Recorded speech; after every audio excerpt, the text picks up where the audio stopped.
Hello friend, स्वागत है आपका अपने चैनल राजा स्टडी पॉइंट में। तो देखिए, आज हम यहाँ पे क्या हो गए हैं, लाइव आ गए हैं। और आप सभी क्या कीजिए, लाइव आ जाइए, ठीक है। और अपने दोस्तों को भी क्या कीजिए, इनवाइट कीजिए, वो भी इस क्लास को देख सके, ठीक है। तो आज का क्लास बहुत ही ज़्यादा इम्पोर्टेंट रहने वाला है, क्योंकि जैसे कि आपको अब मालूम है कि आपके एग्ज़ाम मतलब स्कूल में कौन चीज़ का एग्ज़ाम चल रहा है, त्रैमासिक परीक्षा चल रहा है, ठीक है। और अब कल आपका क्या पेपर है, साइंस का पेपर है। और प्रथम पाली में है 2 जुलाई को, ठीक है। 2 जुलाई को है, ठीक है। जिसके लिए हम लोग क्या करने वाले हैं, वायरल प्रश्न पत्र को देखने वाले हैं, ठीक है। इस क्लास में आपको मिलेगा क्या सर जी? तो इस क्लास में आपको मिलेगा प्यारे बच्चों 50 मोस्ट VVI वायरल ऑब्जेक्टिव मिलेगा देखने को, ठीक है। तो जल्दी जल्दी से शेयर कर दीजिए और अपने अपने दोस्तों को बुला लीजिए। हम लोग क्या करते हैं, क्लास को स्टार्ट करते हैं, ठीक है। और बताइए आपकी तैयारी कैसी हुई है, एक बार जल्दी से बताइए आपकी तैयारी कैसी हुई है। तैयारी आपकी अच्छी है कि नहीं, ठीक है। चलिए चलिए क्वेश्चन स्टार्ट करते हैं। और देखिए, पहला क्वेश्चन पूछा गया है कि आभासी प्रतिबिंब कैसा होता है। तो याद रखिएगा, सीधा होता है। कैसा होता है? सीधा होता है सर जी, सीधा। कैसा होता है? सीधा होता है। चलिए नेक्स्ट क्वेश्चन पूछा गया है, निम्नलिखित में कौन उत्तल दर्पण की फोकस दूरी है जिसकी वक्रता त्रिज्या 32 सेमी। देखिए, इसमें कुछ नहीं करना है। जब भी आपसे उत्तल दर्पण की फोकस दूरी पूछे, अगर इस 32 के जगह पर चाहे जो भी अंक दे दे, उसका आप नीचे आपको 2 से भाग कर देना है। यानी कि अगर इस जन 32 दिया है तो 2 से भाग देंगे तो 16 आ जाएगा। 16 है। और प्लस का याद रखिएगा, ये वाला प्लस में देगा, 32 प्लस में दिया है, ठीक है। कोई भी चिन्ह नहीं, यानी कि प्लस में दिया है। अगर माइनस का चिन्ह रहता तो -16 मारते हैं, लेकिन यहाँ पे कुछ भी नहीं है तो प्लस मारिएगा, +16 से में, ठीक है। ऑप्शन नंबर डी हो जाएगा राइट आंसर। चलिए नेक्स्ट क्वेश्चन पूछा गया है कि निम्न में से आवर्धन शीशा कौन है। आवर्धन शीशा कौन है? ये आवर्धन शीशा कौन है? तो याद रखिएगा, अवतल लेंस। Option number B right answer, ठीक है। Option number B right answer. चलिए नेक्स्ट है, विरंजक विरंजक चूर्ण का रासायनिक, ठीक है, रासायनिक सूत्र बताइए। रासायनिक सूत्र आपसे पूछेगा और ज़्यादातर विरंजक चूर्ण का बहुत बार पूछा है, ठीक है। तो देखिए, इसका रासायनिक सूत्र होता है CaOCl2 option number D right answer. चलिए आगे बढ़ते हैं हम लोग। नेक्स्ट पूछा गया है, अम्ल में HCl और HNO3 का अनुपात होता है। अनुपात क्या होता है सर जी? देखिए, 3:1 होता है, ठीक है। देखिए, HCl क्या होता है, अम्ल में HCl कितना होता है 3, और HNO3 कितना होता है 1, ठीक है। लेकिन अगर इसको चेंज कर दे, यानी कि HNO3 को आगे कर दे और HCl को बाद में कर दे, तो ये हो जाएगा 1/3, 1/3। तो याद रखिएगा कि HCl अगर पहले हो तो 3 होगा, और अगर HNO3 पहले हो तो 1:3 होगा, ठीक है। तो ऑप्शन नंबर डी हो जाएगा राइट आंसर। चलिए नेक्स्ट क्वेश्चन पूछा गया है, PbNO3 किस प्रकार का लवण है? किस प्रकार का लवण है सर जी? तो क्षारीय लवण है। कैसा लवण है? क्षारीय लवण है सर जी। चलिए प्यारे बच्चों, नेक्स्ट क्वेश्चन आपसे पूछा जा रहा है, अमोनिया के एक अणु में नाइट्रोजन एवं हाइड्रोजन के परमाणुओं का अनुपात होता है। परमाणुओं का अनुपात कितना होता है? तो 1:3 होता है। कितना होता है? 1:3 होता है। चलिए नेक्स्ट क्वेश्चन पूछा गया है, निम्नलिखित में कौन सबसे अधिक अम्लीय ऑक्साइड है? अम्लीय ऑक्साइड है तो याद रखिएगा SO3, यहाँ SO2, यहाँ पे जो ऑप्शन दिया है उस हिसाब से SO2 ही राइट आंसर हो जाएगा। चलिए नेक्स्ट क्वेश्चन आपसे पूछा गया है, निम्नांकित संकेतों द्वारा व्यक्त तत्वों में कौन धातु है? कौन धातु है? तो याद रखिएगा 2412C Mg मैग्नीशियम होता है, ठीक है। चलिए नेक्स्ट है, पारा और एक अन्य धातु के मिश्र धातु को क्या कहते हैं? तो याद रखिएगा अमलगम कहते हैं। पारा और एक अन्य धातु के मिश्र धातु को क्या कहते हैं? तो अम्लगम कहते हैं, ठीक है। ऑप्शन नंबर डी हो जाएगा सही। चलिए नेक्स्ट क्वेश्चन है, निम्नांकित में कौन कार्बन का अपरूप है? कौन कार्बन का अपरूप है? तो याद रखिएगा हीरा भी होता है, फुलेरिन भी होता है, और ग्रेफाइट भी होता है, यानी कि ऑप्शन नंबर डी याद रखिएगा राइट आंसर। चलिए नेक्स्ट है, विद्युत विभव कौन सी राशि है? विद्युत विभव कौन सी राशि है? तो याद रखिएगा सदिश राशि है। कौन सी राशि है? सदिश राशि है। चलिए नेक्स्ट है विद्युत मोटर की क्रिया आधारित है, तो याद रखिएगा विद्युत मोटर की क्रिया जो आधारित है वो दोनों पे है, यानी कि विद्युत धारा और चुंबकीय प्रभाव पर भी है और आर्मेचर के घूर्णन पर भी है, आर्मेचर के घूर्णन पर भी है। चलिए नेक्स्ट क्वेश्चन आपसे पूछा गया है निम्नलिखित में से किससे प्रेरित धारा को दिशा प्राप्त होती है, क्या होती है दिशा प्राप्त होती है, तो वाम हस्त नियम से, वाम हस्त नियम से होता है। चलिए नेक्स्ट क्वेश्चन पूछा गया है भारत के उत्पादित प्रत्यावर्तित विद्युत धारा की आवृत्ति होती है, आवृत्ति कैसी होती है सर जी, तो 50 हर्ज जूल, 50 हर्ज जूल होती है। चलिए नेक्स्ट क्वेश्चन पूछा गया है लंबाई बढ़ने से तार का प्रतिरोध होता है, तो क्या होता है सर जी, तो बढ़ता है, क्या होता है बढ़ता है। चलिए नेक्स्ट क्वेश्चन आपसे पूछा गया है 20 डिग्री पर सिल्वर की विद्युत प्रतिरोधकता है, ठीक है 20 डिग्री सेल्सियस पर सिल्वर की विद्युत प्रतिरोधकता होती है, तो याद रखिएगा इसमें गुना कर दीजिएगा, ठीक है इस क्या होता है, तो 1.60 यानी कि 60 और गुना में 10 के पावर माइनस के 8, ठीक है।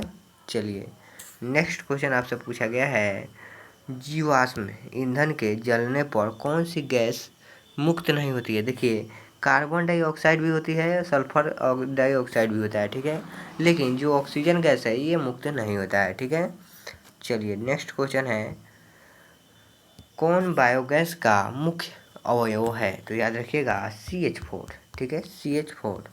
चलिए नेक्स्ट क्वेश्चन आपसे पूछा गया है वर्ग 13 से 18 तक वाला तत्व कहलाता है, वर्ग 13 से 18 तक वाला कहलाता है P, यानी कि ब्लॉक के ताल, ठीक है ब्लॉक के ताल। चलिए नेक्स्ट है निम्नलिखित में किस तत्व में संयोजी इलेक्ट्रॉनों की संख्या सबसे अधिक है, ठीक है, तो देखिए सबसे अधिक किस में है सर जी, तो देखिए देखा जाए तो 2, 8, 5, ठीक है 2, 8, 5 सभी में 2, 8, 4 भी है, 2, 8, 1 भी है और 2, 8, 3 भी है, ठीक है, तो सबसे ज़्यादा किसमें होगा, तो 5 वाले में, ठीक है 8, 2, 10 और 5, 15 हो जा रहा है, तो सबसे ज़्यादा P वाला ऑप्शन नंबर B हो जाएगा राइट आंसर।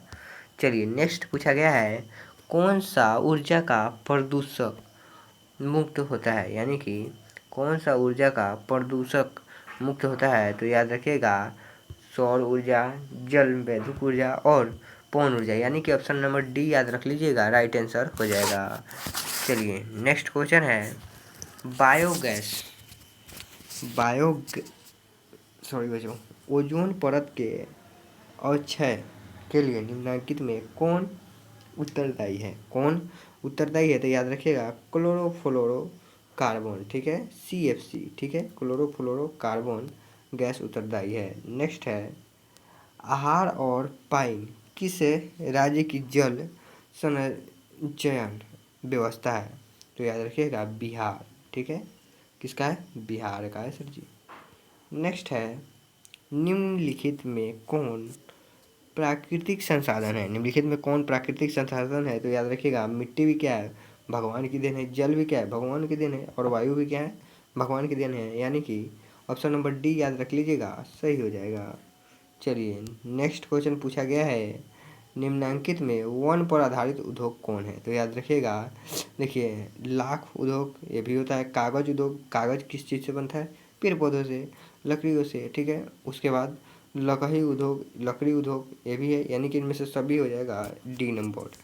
चलिए नेक्स्ट पूछा गया है हमें किससे उचित मात्रा में आयोडीन प्राप्त हो सकता है, तो याद रखिएगा नमक, नमक में क्या होता है, नमक में क्या होता है, तो भरपूर आयोडीन होता है, क्या होता है सर जी भरपूर आयोडीन होता है। चलिए नेक्स्ट क्वेश्चन पूछा गया है निम्नलिखित में कौन मनुष्य के आहार नाल में एक अवशोषी अंग है, आहार नाल में क्या है एक अवशोषी अंग है, तो अपेंडिक्स क्या होता है अपेंडिक्स, ठीक है। चलिए नेक्स्ट है शाकाहारी जीवों में छोटी आंत की लंबाई कितनी होती है, तो देखिए अधिक लंबी, मतलब ज़्यादा लंबी वही होती है छोटी आंत ही।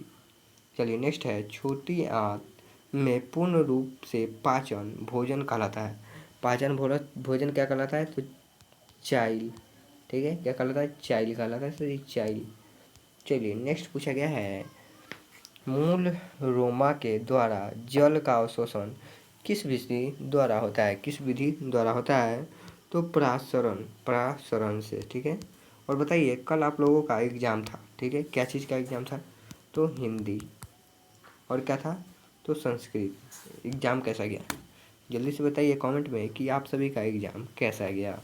चलिए क्वेश्चन पूछा गया है, उच्च रक्तचाप की अवस्था की कहलाती है? तो देखिए, हाइपरटेंशन, यानी कि ब्लड बढ़ जाना, हाई हो जाना, उसी को कहते हैं हाइपरटेंशन, ठीक है। चलिए नेक्स्ट है, नीलयून में कितने जोड़ी श्वास रंध्र पाए जाते हैं? तो 10 जोड़ी। कितना? 10 जोड़ी।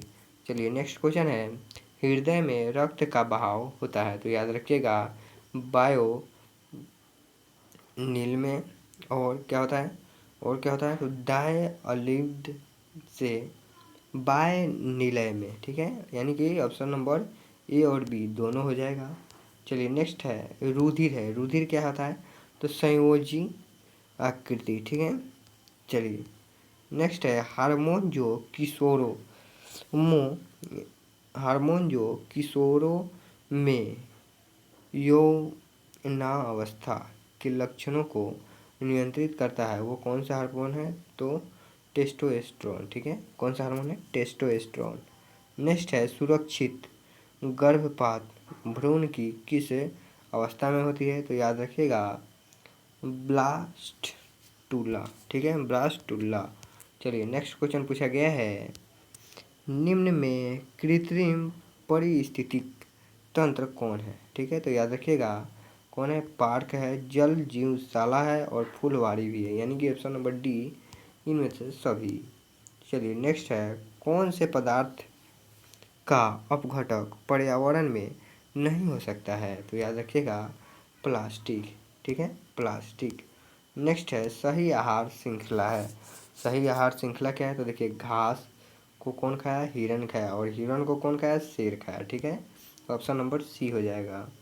नेक्स्ट है, जो पदार्थ जैविक प्रक्रम द्वारा अपघटित हो जाते हैं वह क्या कहलाते हैं? तो जैव न्यूनीकरण। क्या कहलाते हैं? जैव न्यूनीकरण। ऑप्शन नंबर सी हो जाएगा राइट आंसर। चलिए नेक्स्ट है, कोचों का प्रबंधन निम्नलिखित में किसके द्वारा हो सकता है? तो याद रखिएगा, शहर से बाहर जला देना, ठीक है, सही बात है। गड्ढों को भरने में उपयोग करना, यह भी सही बात है। कुछ कचरे का पुनर्चक्रण भी करना, यानी कि ऑप्शन नंबर डी याद रखिएगा, इनमें से सभी। नेक्स्ट है, सूर्य की पराबैंगनी किरणों से मनुष्य में कौन सी बीमारी हो रही है? तो याद रखिएगा, त्वचा का कैंसर। क्या हो रहा है सर जी? त्वचा का कैंसर हो रहा है सभी में। नेक्स्ट है, कौन सी लेंस में वास्तविक एवं आभासी दोनों प्रकार के प्रतिबिंब बन सकते हैं? तो याद रखिएगा, उत्तल लेंस में, सिर्फ और सिर्फ इसमें उत्तल लेंस में सर जी, उत्तल लेंस में। नेक्स्ट है, श्वेत प्रकाश में कितने रंग होते हैं? ठीक है, श्वेत प्रकाश में कितने रंग होते हैं? तो याद रखिएगा, 7। 100 से श्वेत और 100 से 7 याद रख लीजिएगा। नेक्स्ट है, श्वेत प्रकाश का कौन सा रंग किसी प्रिज्म से गुजरने के पश्चात सबसे कम झुकता है? तो याद रखिएगा, लाल, ठीक है, लाल ज़्यादा दूर तक जाता है। नेक्स्ट है, निम्न में से कौन पुतली की साइज को नियंत्रित करता है? तो याद रखिएगा, परितारिका, ठीक है, ऑप्शन नंबर सी हो जाएगा। चलिए नेक्स्ट है, निकट दृष्टि दोष में किस लेंस का उपयोग होता है? तो याद रखिएगा, अवतल लेंस, ठीक है, अवतल लेंस। चलिए, तो आज का क्लास कैसा लगा लोगों को? ख़त्म हो ही गया है। चलिए नेक्स्ट क्वेश्चन है, कौन किसी कुंडली का प्रतिरोध ज्ञात करने का सूत्र है? तो याद रखिएगा, आर बराबर, ठीक है, क्या होता है? आर बराबर, ये मेन है, ठीक है, ये क्या है? मेन है। आर बराबर V/1, यही होता है मेन, ठीक है। चलिए, तो आप लोगों को क्लास कैसा लगा ज़रूर बताइएगा। और देखिए, एग्ज़ाम देने के बाद ये ज़रूर कमेंट कीजिएगा इसमें से आपके एग्ज़ाम में क्वेश्चन आया कि नहीं, ठीक है। चलिए मिलेंगे नेक्स्ट क्लास में, तब तक के लिए सभी को गुड बाय, ठीक है। चलिए।